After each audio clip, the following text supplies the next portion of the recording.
도래학교 건축사 손웅익입니다.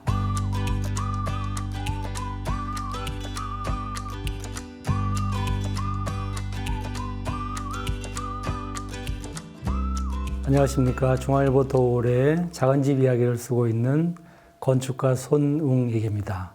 퇴직하면 경치 좋고 공기 좋은 곳으로 가서 그림 같은 전원주택을 짓고 살고 싶다는 도시민들이 상당히 많습니다. 그러나 막상 떠나려고 하면 따져봐야 할 문제가 많고 실행하려면 복잡한 문제가 많습니다. 우선 동서남북 어디로 가야 할지 막막합니다. 외딴 곳에 가기는 무섭고 분양업자가 조성해 놓은 주택지는 마음에 들지 않습니다. 그렇다고 기존에 형성되어 있는 마을에 들어가는 것도 그리 쉬운 일이 아닙니다. 도시를 떠나려는 사람들은 대부분 호젓한 산자락에 집을 짓고 살고 싶어 합니다. 경치 좋은 산자락은 전원 생활을 하기에 안성맞춤입니다. 그러나 이런 곳은 의외로 문제가 많습니다. 산사태 위험이 도사리고 있는 땅도 있습니다. 해가 떨어지면 한 치 앞도 보이지 않는 암흑의 세계로 변합니다. 불을 켜두면 온갖 날파리가 다 모입니다. 산자락에는 야생동물이 수시로 내려옵니다. 주변에 민가가 없으면 불안하고 무섭고 실제 위험하기도 합니다. 밤에 밖에 나가기도 겁이 납니다. 오랜 세월 도시에서 생활한 사람들에겐 적응하기 어려운 환경입니다. 서울 근교에 있는 작은 시골 마을로 이사간 친구가 있습니다. 큰 도로에서 차 한 대가 다닐 정도의 좁은 길을 따라 제법 많이 올라간 곳에 전원주택을 지었습니다. 거실과 마당에서 멀리 한강 지류가 보이고 멀리 들판을 가로질러 가는 기차도 보이는 전망이 좋은 집입니다. 그러나 입주한 첫 해 겨울부터 문제가 생겼습니다. 눈이 내리면 마을 큰 도로까지 연결되는 길에 쌓인 눈을 혼자서 다 치워야 했던 것입니다. 그 친구는 눈을 치우고 나면 몸살이 나서 며칠씩 알아눕곤 했습니다. 젊은 나이에 서울 아파트를 정리하고 야산을 개발한 작은 전원주택 단지로 이사간 사람이 있습니다. 그에게는 어린 아들이 있었는데 하필 폭설이 내린 날 밤에 몹시 아파서 열이 펄펄 끓어올랐습니다. 어제부터 내린 눈으로 길이 막혀서 차를 몰고 나갈 수가 없었습니다. 그 아이를 들쳐업고 수 킬로미터 밤길을 걸어 나와서 동네 병원으로 갈 수 있었습니다. 다행히 어린 아이라서 업고 뛸 수 있었지만 만약 심혈관계통에 문제가 발생한 성인이었다면 대책이 없었을 것입니다. 이런 사례 외에도 농촌이든 어촌이든 기존에 형성되어 있는 마을에 들어가는 것은 신중하게 결정해야 합니다.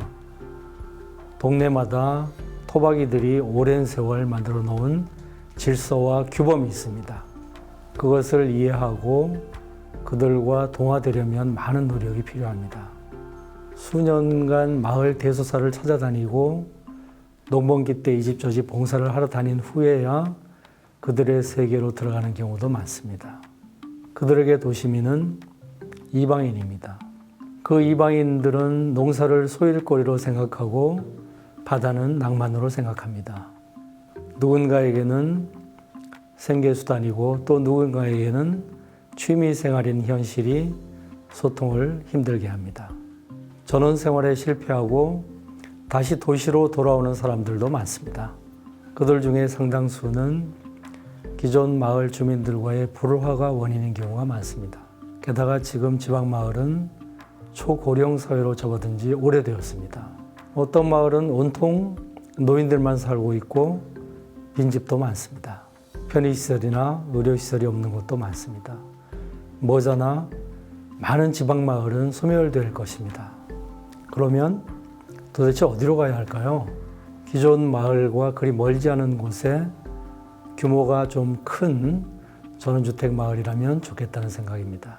기존 마을과 어느 정도의 적당한 공간적, 정서적 거리는 유지하되 언제든 공통분모를 찾아낼 수 있는 관계를 유지할 수 있으면 좋겠습니다.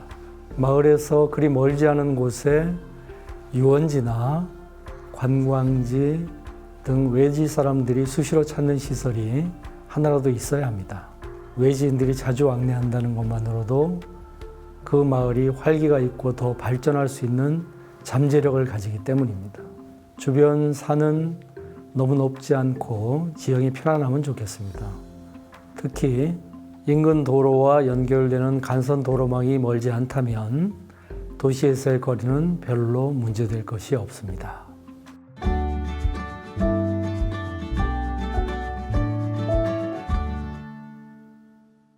술자리가 무르익으면 동창들의 형제는 더 깊어집니다. 그들은 감수성이 한창 예민하던 고등학교 시절을 같이 보냈습니다. 사회 초년생을 막 벗어나던 시기에 줄줄이 결혼을 했고 집집마다 아이들이 태어나서 100일이다 독일이다 할 때 서로 왕래했습니다. 그리고 부모님 상을 당한 친구가 있으면 가서 밤을 새우고 장지에도 동행한 그야말로 희로애락을 같이 보낸 세월이 수십 년인 친구들입니다. 어느덧 50대 중반의 나이가 되었고 머리가 희끗희끗한 친구들이 모여서 술 한잔하는 자리. 누군가 동호인 주택을 지어서 같이 살자고 제안합니다. 아파트 생활은 지긋지긋하니 서울 근교 경치 좋은 데 집을 지어 같이 모여 살자고 합니다. 텃밭에 상추, 배추도 심어서 나누어 먹고 주말에는 서울 친구들 초청해서 바베큐 파티도 하자고 합니다. 내친 김에 추진위원장도 뽑고 당장 서울 근교 땅도 보러 다니자고 합의합니다. 그러나 그들은 장차 겪어내야 할 아내의 반응을 예측하지 못하고 있습니다. 그들의 아내들은 같이 모여 사는 것을 꿈에도 생각해 보지 않았을 테니 말입니다. 한편 수십 년간 저의 고등학교 동창 모임에 따라다녔던 제 아내는 친구들마다 분석을 다 해놓았습니다. 고등학교 동창들뿐만 아니라 그들의 아내의 성격과 성향까지도 분석을 다 해놓았습니다.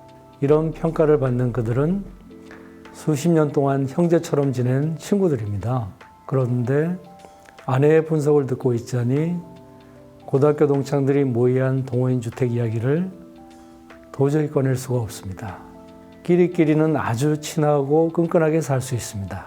남자들끼리는 고등학교 동창이라는 끈으로 엮어져 있지만 그 끈으로 여자들을 묶을 수 없습니다. 집집마다 타인에게 알리고 싶지 않은 고민도 있고 겉으로는 아무 일 없는 것 같지만 부부간에 문제가 많은 집도 있습니다. 모여 살면 누구네 집에 숟가락이 몇 개인지 다 알게 됩니다. 여자들은 이런 상황이 불편합니다. 자유로움은 오히려 독립된 삶에서 찾을 수 있습니다. 지금까지 몸에 밴 생활 패턴을 어느 정도 유지하면서 이웃과 커뮤니티를 형성하려면 끈끈한 관계보다 느슨한 관계가 더 편할 수 있습니다. 동호인 주택이라는 명칭도 부적절합니다. 동호인이란 한두 가지 동일한 취미나 추구하는 바가 일치하는 사람들을 지칭하는 것이지 같은 학교를 졸업했다고 동호인이라고 할 수 없습니다. 소주 마시기를 좋아하고 당구치기를 같이 즐긴다고 해서 삶의 여러 가지가 동호라고 착각해서는 안 됩니다.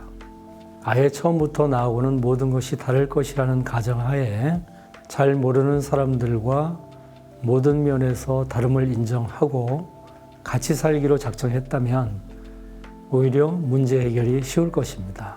여러 가지가 나와 비슷한 사람일 거라고 생각하고 한 단지에 모여 살기 시작하면 시작부터 여러 가지 문제가 발생할 가능성이 많습니다.